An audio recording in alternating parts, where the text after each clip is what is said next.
Hello and welcome to our wonderful Mediterranean kitchen here in Andalusia in Spain.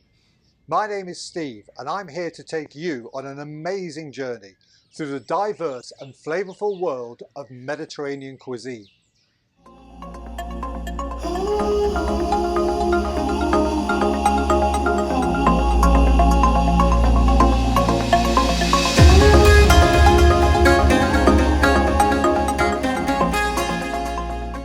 When people talk about Spain, the dish that always springs to mind is paella. So I want to cook for you today the most authentic paella that we could find, and that is called Paella Valenciana.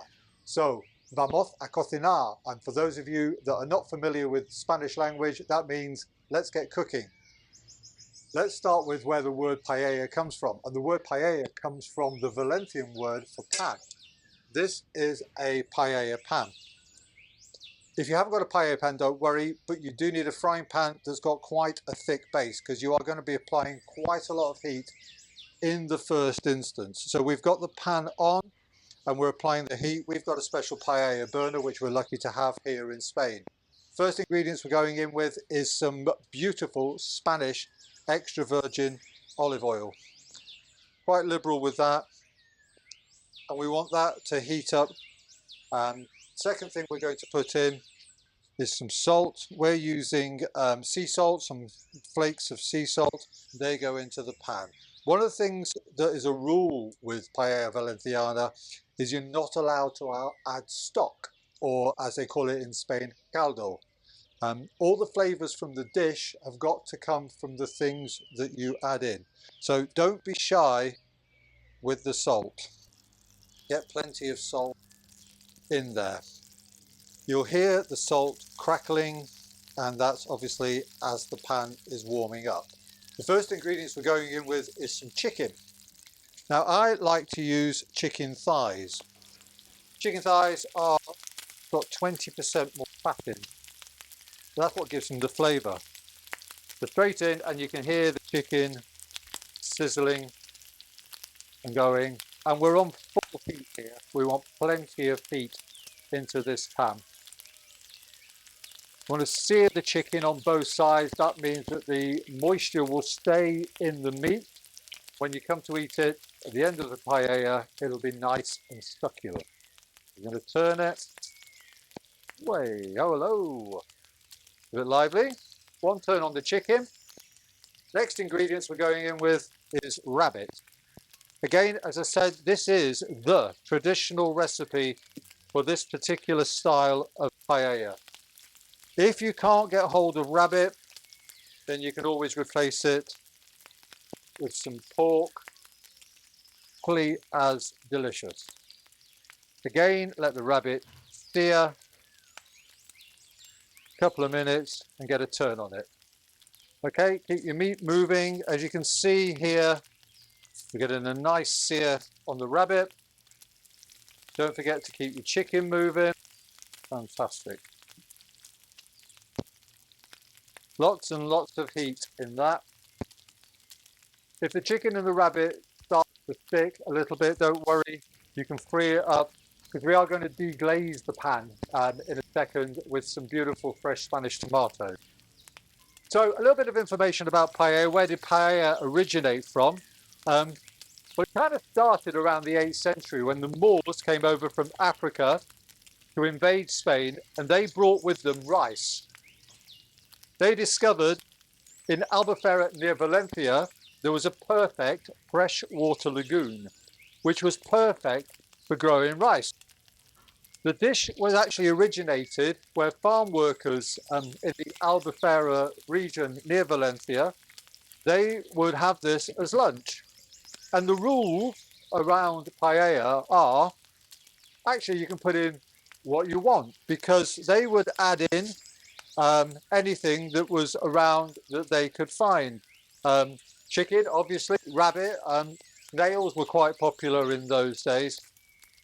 Okay, so you can see our chicken is delicious, starting to brown off. Very, very nice. Dish then progressed. So the farm workers obviously would use things that they had available to them, but the dish naturally migrated down to the sea, down to the Mediterranean coast. But fishermen wouldn't add chicken, they would add seafood. The dish that most people that visit Spain will try is actually called paella mixta, which is served in the majority of Spanish restaurants nowadays. That will be a combination of the two. So that will be chicken and probably lovely lush prawns, maybe some squid, maybe some octopus, definitely some mussels. Because for presentation purposes, it looks fantastic when your paella is presented to you with lovely, beautiful, large prawns or langoustines on, and mussels and lemon. So as you can see, we've got some really nice colour on the chicken and the rabbit. Lots of flavour in the bottom of the pan. So what we're going to do now is we're going to just reduce the heat down slightly. And we are going to what's called, in chef terms, deglaze, but it basically means just add a little bit of liquid to wash the bottom of the pan and lift that flavour into the dish. We have here 2 freshly grated Spanish tomatoes, which we'll go in with, and we'll work that to lift the flavours from the bottom of the pan. Delicious. Right. Next in is, in Spain, what we call ferradura beans. Ferradura bean is a traditional Spanish bean. Of course, if that's not available to you, you can add some runner beans or even some green beans, just to give that little bit of flavour.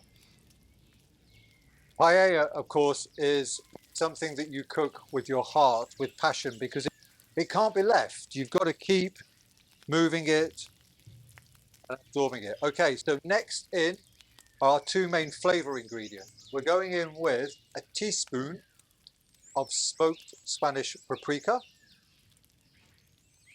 Remember, we're still on a low heat, and we want a teaspoon of saffron. Now what we're looking to do with it, already you can smell the hit of the smoked paprika, it is amazing, is we want to, just with the light heat that we've got in the pan now, just toast those spices off. Just let them sit and gently toast the chicken, the beans and the tomato are very happy around the outside of the pan. So we're just going to toast those off just to give them a little bit of extra flavour, only for a minute or so. And then when we're happy, we'll start bringing the chicken and the tomatoes and the beans in. Fantastic. So the saffron, which is very delicate, and the smoked paprika, which is also very delicate, is now absorbed into all those tomato juices and is protected, so it's less likely to burn. So on that basis, we'll take the heat back up now, and we're going to add our water.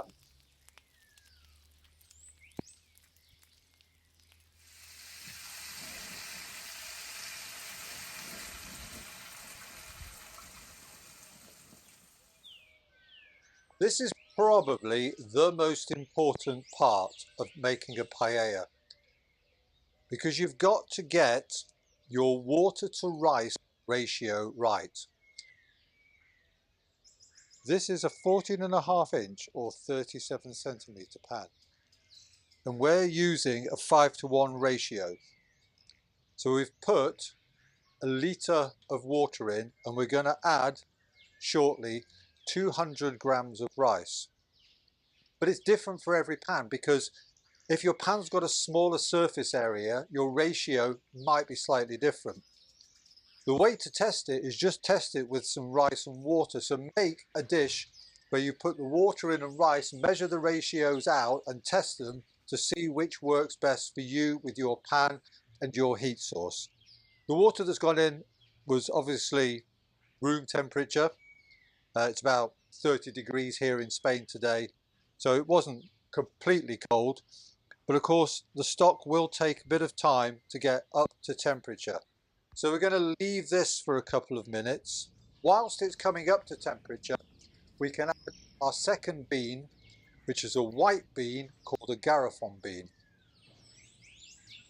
The reason that we don't add those at the same time as we add the green bean is because they're much more delicate. And what we don't want them to do is be exposed to the intense heat of the pan when there's no liquid in there, like we did with the green beans. Just gently let the flavours come together. See the little strands of saffron floating on the top, and that's what gives the beautiful flavour and beautiful colour to your paella. So the intense heat is just starting to come through, and you can see the bubbles coming where the liquid is coming up to temperature. Because you've got flavours from the rabbit, flavours from the chicken, flavours from the beans, the tomatoes, the salt, saffron, the paprika, all coming in. Absolutely delicious. Okay, so now you can see the water is starting to come to a boil. So we want to take that heat down, because what we actually want is a simmer. There we go. So a nice gentle simmer, and we're going to add our rice. So we're using bomba rice, which is a round rice. The reason that we use round rice is because it absorbs liquid much better than something like basmati or long grain. So use bomba rice if you can get hold of it, or any round rice you can find. Arborio from Italy, which you use to make risottos quite well, but not quite as well as bomba.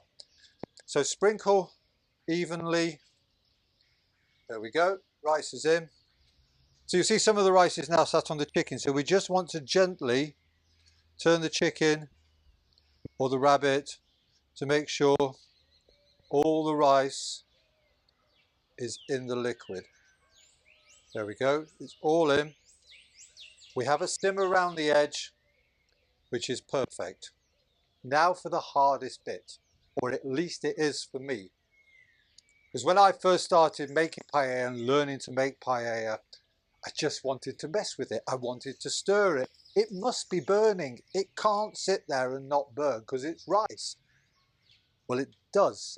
And the secret is not to touch it, because if you start stirring it, what happens is you release the starch from the rice, and that makes your paella stodgy. So as hard as it is, don't touch it.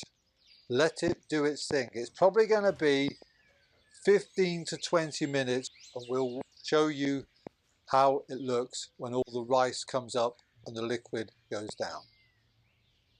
So you'll see we're about 10 minutes in. The rice is starting to come through.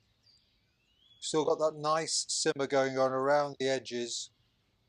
We haven't touched it. We're just letting it do its thing. And patience is the most important thing now.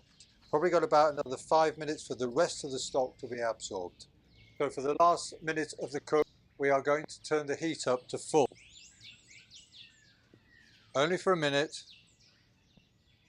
And then that gives it a really intense heat, and it should create the socorrat, the crispy bottom, on the bottom of your paella.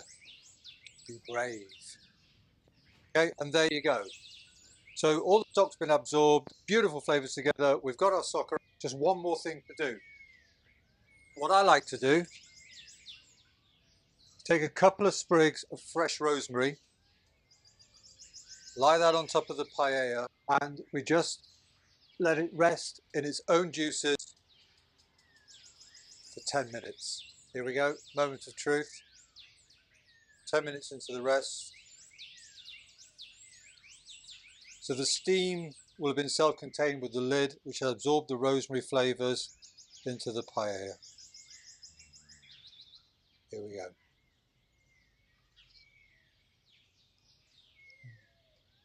Taste of Spain. Thank you for watching us, and we'll see you next time on the Mediterranean Culinarian. We're going to have lunch.